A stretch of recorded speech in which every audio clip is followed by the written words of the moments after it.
भगवान श्री विष्णु के 10 अवतारों में से प्रत्येक अवतार ने अलग अलग समय पर पृथ्वी पर अवतार लेकर इस संसार को महाप्रलय से बचाया है। उनके 10 अवतार हैं मत्स्य, कूर्म, वराह, नृसिंह, वामन, परशुराम, राम, कृष्ण, बुद्ध और कल्कि। श्री विष्णु ने अपने पहले अवतार में मत्स्य रूप धारण कर इस पृथ्वी पर एक महाप्रलय से संपूर्ण मानव जाति को बचाने के लिए अवतार लिया था। मत्स्य शब्द का अर्थ मछली है, जो मत्स्य से उत्पन्न है, जिसका अर्थ धर्म होता है। मत्स्य पुराण के अनुसार प्रागैतिहासिक द्रविड़ राज्य के विष्णु भक्त राजा सत्यव्रत, जो बाद में मनु के नाम से जाने गए, एक दिन नदी के पानी में हाथ धो रहे थे। तभी एक छोटी सी मछली उनके हाथों में आई और उनसे प्राण की याचना की। उन्होंने मछली को एक पात्र में रखा, लेकिन मछली लगातार बढ़ती रही। उन्होंने उसे पहले एक तालाब में, फिर नदी में और अंत में समुद्र में छोड़ दिया। अंततः मछली ने भगवान श्री विष्णु के रूप में प्रकट होकर सत्यव्रत को बताया कि 7 दिनों में प्रलय होगा और सभी जीवों का विनाश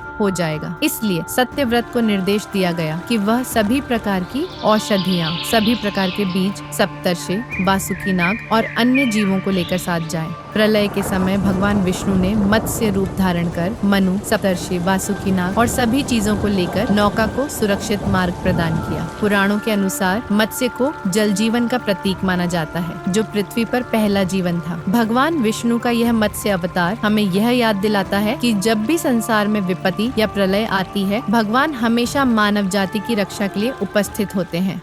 इसके बाद भगवान विष्णु अपने दूसरे अवतार कूर्म के रूप में इस पृथ्वी पर आए। मत्स्य अवतार की तरह कूर्म भी सत्ययुग का अवतार है। एक बार आर्षि दुर्वासा ने इंद्र को एक दिव्य पुष्पमाला उपहार में दी। इंद्र ने उस माला को हाथी ऐरावत के सिर पर रख दिया, लेकिन हाथी ने उस माला को सूंड से फेंककर नष्ट कर दिया। इससे क्रोधित होकर आर्षि ने इंद्र को श्रीहीन होने का श्राप दे दिया। तब ब्रह्मा ने पुनः अमृत प्राप्ति के लिए असुरों की सहायता से समुद्र मंथन का सुझाव दिया। मंथन के समय मंदराचल पर्वत समुद्र में डूबने लगा। तब भगवान विष्णु ने कूर्म रूप धारण कर अपने कवच पर उस पर्वत को धारण किया, जिससे पर्वत स्थिर रहा और देवताओं को पुनः अमृत प्राप्त हुआ। यह प्राचीन कथा भगवान विष्णु के रक्षक रूप को दर्शाती है। कूर्म अवतार की कहानी से हमें यह सीख मिलती है कि हम जीवन में निरंतर ईश्वर की कृपा से सुरक्षित रहते हैं। हिंदू पुराणों के अनुसार भगवान विष्णु के तीसरे अवतार को वराह कहा जाता है,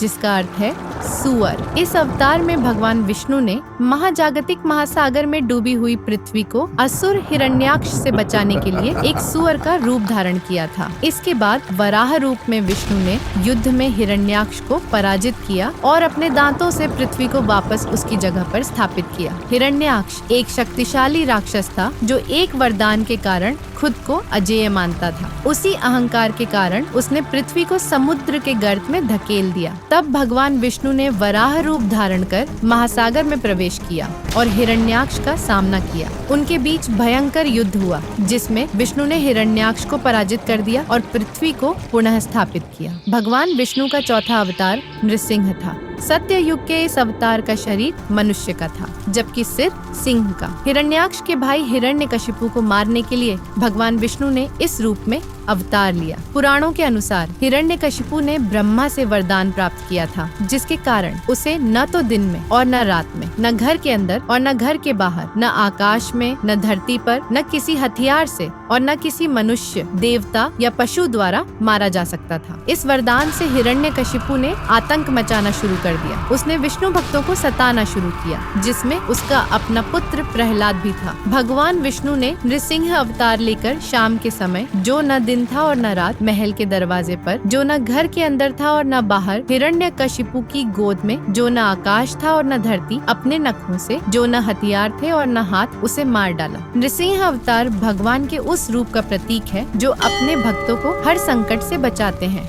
भगवान विष्णु का 5वां अवतार वामन था। यह देवगुरु बृहस्पति का प्रतीक माना जाता है। वामन अवतार की पूजा से बृहस्पति ग्रह की शुभ शक्तियों की प्राप्ति होती है। असुर राजा बलि को नियंत्रित करने के लिए भगवान विष्णु ने वामन रूप में अवतार लिया था। बलि एक अत्यंत दानशील व्यक्ति था, लेकिन उसे अपने पर गर्व था। उसका मानना था कि वह संसार का सबसे श्रेष्ठ व्यक्ति है। जब बलि ने एक यज्ञ का आयोजन किया, तब भगवान विष्णु वामन रूप में प्रकट हुए। उन्होंने बलि से 3 पग भूमि की याचना की। बलि हंसते हुए सहमत हो गए। तब वामन ने अपना शरीर बढ़ाकर विराट विष्णु का रूप धारण कर लिया। भगवान विष्णु ने एक पग में स्वर्ग और दूसरे में पृथ्वी नाप ली। तीसरे पग के लिए कोई स्थान न बचने पर बलि ने लज्जित होकर अपनी मस्तक अर्पित कर दिया। बलि पाताल में चला गया और भगवान विष्णु की स्तुति करने लगा। प्रहलाद के आग्रह पर भगवान विष्णु ने बलि को मुक्त कर दिया। भगवान विष्णु का छठा अवतार परशुराम था। वह त्रेता युग में पैदा हुए थे। वह आश जमदग्नि और राजकुमारी रेणुका के पुत्र थे। जमदग्नि को एक दिव्य गाय कामधेनु उपहार में मिली थी। गाय कोई भी इच्छा पूरी कर सकती थी। राजा कार्तवीर्य अर्जुन, जो एक शक्तिशाली क्षत्रिय थे, ने जबरदस्ती गाय को छीन लिया, जिससे संघर्ष की शुरुआत हुई। जब कार्तवीर्य अर्जुन ने जमदग्नि का वध किया, तो परशुराम ने प्रतिशोध लेने का संकल्प लिया। परशुराम ने पृथ्वी के सभी क्षत्रिय योद्धाओं का बार बार संहार किया और अपने फरसे परशु का उपयोग करके उनके खून से 5 झीलें भर दी। कहा जाता है कि परशुराम ने अपनी हिंसा का प्रायश्चित्त करने के लिए समुद्र से पुनः प्राप्त की गई भूमि का एक हिस्सा ब्राह्मणों को दान कर दिया, जिसे अब मालाबार क्षेत्र कहा जाता है।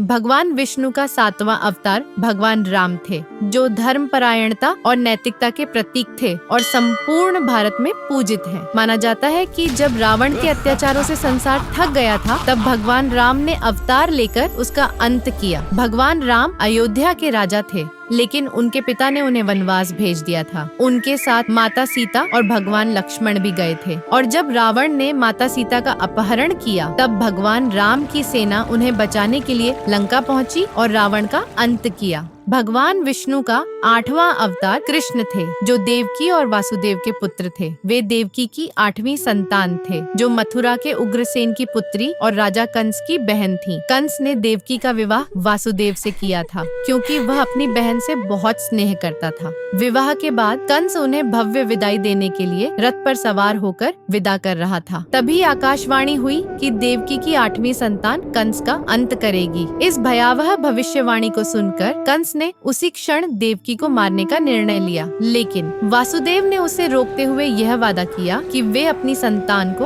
उसे सौंप देंगे। कंस ने कोई मौका न चूकते हुए देवकी और वासुदेव को कारागार में डाल दिया। समय के साथ देवकी ने अपनी पहली संतान को जन्म दिया और कंस ने नवजात शिशु की हत्या शुरू कर दी। जब देवकी की 7वीं संतान का गर्भपात हो गया, तो कंस चौंक गया। हालांकि देवी महामाया प्रकट हुई और देवकी और वासुदेव को सूचित किया कि उन्होंने 7वें बच्चे को रोहिणी के गर्भ में स्थानांतरित कर दिया है, ताकि उसकी जान बचाई जा सके। 1 साल बाद देवकी अपनी 8वीं संतान भगवान विष्णु के अवतार कृष्ण को गर्भ धारण करती है। वासुदेव कृष्ण को लेकर गोकुल की ओर भागे।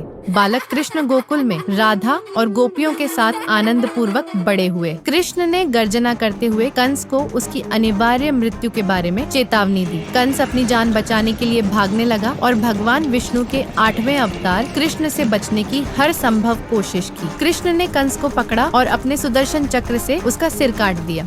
विष्णु के 9वें अवतार भगवान गौतम बुद्ध थे, जो कलयुग में अवतरित हुए। इस अवतार को लेकर मतभेद हैं, लेकिन महाराष्ट्र और गोवा के कुछ मंदिरों में भगवान बुद्ध को विष्णु के 9वें अवतार के रूप में पूजा जाता है। विष्णु के 10वें और अंतिम अवतार कल की होंगे। भविष्यवाणी के अनुसार वह कलयुग के अंत में प्रकट होंगे और वर्तमान युग के बाद सत्य युग का आरंभ करेंगे। कल्कि का जन्म एक ब्राह्मण परिवार में होगा। वह एक राजा, योद्धा और पूरे ब्रह्मांड के अधिपति होंगे। उन्हें विष्णु के 6ठे अवतार परशुराम का मार्गदर्शन प्राप्त होगा। कल्कि देवदत्त नाम के एक सफेद घोड़े पर सवार होकर आएंगे और अपने हाथ में एक जलती हुई तलवार लेकर अधर्म का अंत करेंगे। वह सभी अशुभताओं का नाश करेंगे और धर्म की पुनः स्थापना करेंगे। वह कलयुग का अंत करेंगे और सत्य युग का आरंभ करेंगे, जो सत्य और पवित्रता का युग होगा।